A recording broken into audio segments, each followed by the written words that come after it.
कक्षा 10 विज्ञान। आज हम पढ़ेंगे जो टॉपिक है हमारा प्रतिरोधों का संयोजन। ये बहुत ही इम्पोर्टेंट टॉपिक है जो बोर्ड के पेपर में हमेशा पूछा जाता है और इससे संबंधित न्यूमेरिकल्स भी हमेशा आते हैं। तो चलिए हम इस वीडियो को स्टार्ट करते हैं। प्रतिरोधों का संयोजन। तो सबसे पहले हम देखेंगे प्रतिरोधों का संयोजन कितने प्रकार से किया जाता है। तो यहाँ पे प्रतिरोधों का संयोजन दो प्रकार से किया जाता है। यहाँ पर लिखेंगे प्रतिरोधों का संयोजन दो प्रकार से किया जाता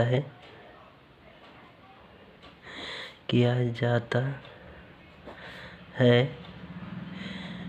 पहला है श्रेणी संयोजन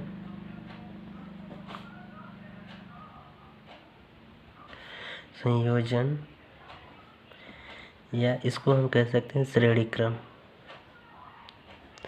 क्रम में। दूसरा है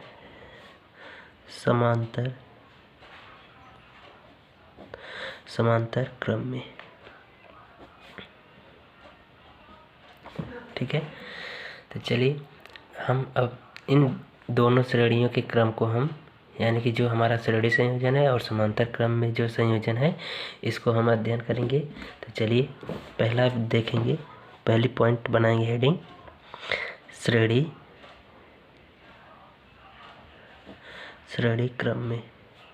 क्रम। ठीक है, श्रेणी क्रम। तो इसमें अब हम चित्र बनाएंगे श्रेणी क्रम का। तो इसमें हम मान लेते हैं कि कोई एक हमारा तार है जिसमें हमारे प्रतिरोध R1, R2 और R3 श्रेणी क्रम में जुड़े हैं। ठीक है, और हम इसको क्या करें, एक किसी बैटरी से कनेक्ट कर लें। ठीक है, यहाँ पे प्लस होगा, ये माइनस होगा। बड़ा वाला टर्मिनल प्लस होता है और छोटा वाला माइनस। इसको हम दे दें R1, R2, R3 और इसमें से हमारी प्रवाहित धारा I हो रही है। ठीक है, तो इन रेजिस्टेंस यानी प्रतिरोधों के एक क्रॉस वोल्टेज हमारा अलग अलग होगा। तो R1 के लिए V1 होगा, R2 के लिए V2 होगा और R3 के लिए V3 होगा। ठीक है, तो इसमें ये हम देख रहे हैं श्रेणी संयोजन में कि जो हमारी धारा है श्रेणी संयोजन में वो समान है, लेकिन वोल्टेज यानी विभवांतर V जो है हमारा वो क्या है, सबके अक्रॉस अलग अलग है। ठीक है, तो चलिए हम इसको देखें क्या होता है श्रेणी संयोजन। लिखेंगे ओम के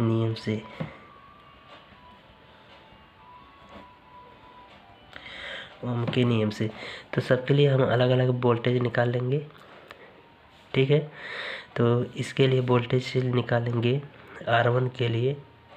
तो ये हो जाएगा R1 के क्रॉस वोल्टेज निकालेंगे तो हमारा हो जाएगा V1 इक्वल्स टू, धारा सेम है तो इसलिए IR1। इसी तरह से V2 के लिए निकाल लेंगे तो हो जाएगा धारा IR2। V3 के लिए निकाल लेंगे IR3। ये समीकरण 1 मान लें, इसको 2 मान लें, इसको 3 मान ले रहे हैं। ठीक, तो लिखेंगे समीकरण 1, 2 व 3 को जोड़ने पर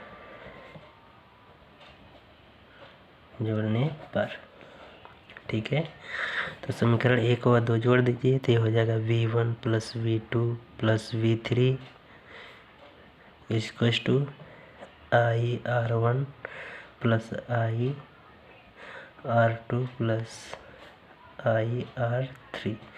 ठीक है, तो अब यहाँ पे एक बात जानते हैं कि ये देख रहे हैं कि टोटल विभवांतर यानी टोटल वोल्टेज हमारा क्या हो जाएगा, V हो जाएगा। यहाँ से देख रहे हैं I सेम है तो यहाँ से I कॉमन मिल जाएगा तो ये हो जाएगा R1 plus R2 plus R3। ठीक है, तो यहाँ से इसका भाग करा देंगे तो v upon I equals to R1 plus R2 plus R3। ठीक है, तो हम जानते हैं कि एक हमारा ये फार्मूला होता है R बराबर V अपन आई। तो हम इसकी जगह पे हम R रख देंगे तो ये हो जाएगा R equals to R1 plus R2 plus R3। ठीक है, इस तरह से और भी डॉट डॉट करके हो सकते हैं रेजिस्टेंस। तो हमने मान करके 3 ही रेजिस्टेंस मान करके लिया है। तो ये हमारा श्रेणी क्रम में जुड़े प्रतिरोध का सूत्र हो जाएगा। ठीक है, अब हम पढ़ेंगे समांतर क्रम में जुड़े प्रतिरोध। अब हम सेकंड पॉइंट पढ़ेंगे जो हमारा है समांतर क्रम में।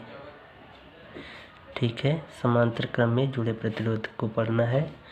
ठीक है, तो अब हम समांतर क्रम में जुड़े प्रतिरोध का चित्र बनाएंगे सबसे पहले।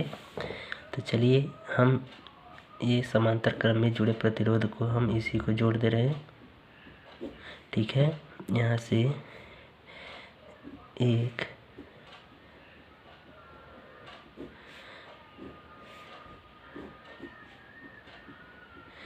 ये हमारा समांतर क्रम में जुड़े प्रतिरोध हो गए और इसको हम एक किसी बैटरी से जोड़ दे रहे हैं। प्लस बड़ा वाला सिरा प्लस होगा, छोटा वाला सिरा माइनस होगा। ठीक है, जिसका वोल्टेज भी है और इसको हम मान ले रहे हैं प्रतिरोध R1 R2 और R3। ठीक है, जिसमें हमारी प्रवाहित धारा आई जा रही है। ठीक है, यहाँ से अलग अलग हो जाए क्योंकि हमें 3 रास्ते मिल रहे हैं तो अलग अलग डिफरेंट जाएगी, धारा बढ़ जाएगी।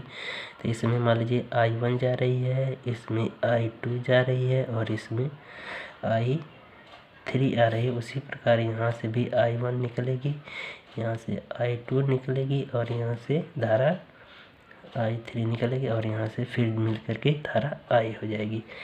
ठीक है, ये हमारा समांतर क्रम में जुड़े प्रतिरोध हो गए। ठीक है, तो इसको देखिए क्या होता है, लिखेंगे ओम के नियम से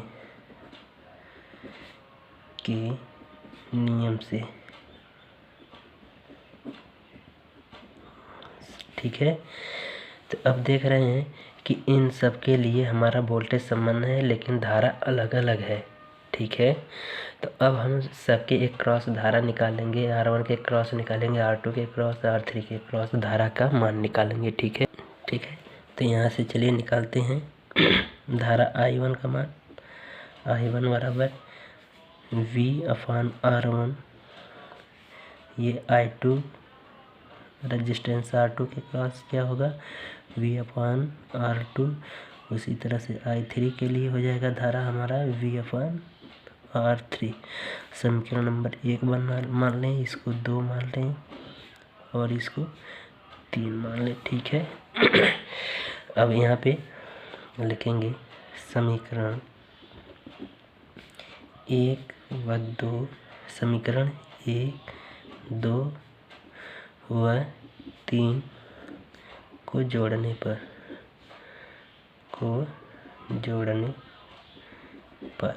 जोड़ दिया जाए तो ये हो जाएगा धारा I1 प्लस धारा I2 plus I3 equals to V upon R1 plus V upon R2 plus V upon R3। ठीक है, ये टोटल धारा हमारी I हो जाएगी। ठीक है, तो ये I हो जाएगा और यहाँ से हमारा देख रहे हैं कि V कॉमन मिल जाएगा। तो यहाँ से V कॉमन ले लीजिए तो हो जाएगा 1 upon R1 plus 1 upon R2 plus 1 upon R3। ठीक है, यहाँ से भाग करा दीजिए तो ये V का भाग करा देंगे तो ये हो जाएगा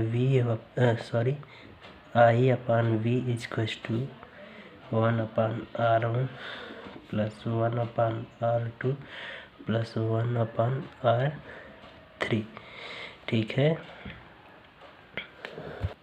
तो ये हो जाएगा हमारा formula 1 upon R equals to 1 upon R1 +1/R2 +1/R3 plus dot dot करके ऐसे और भी रेजिस्टेंस के लिए हो जाएगा, प्रतिरोध के लिए। ये हमारा समांतर क्रम में जुड़े प्रतिरोध के लिए हो गया फार्मूला, ठीक है। अब हम नेक्स्ट टॉपिक देखते हैं, विद्युत सेल तथा विद्युत वाहक बल, ठीक है। तो मैं इसकी परिभाषा लिख दे रहा हूँ।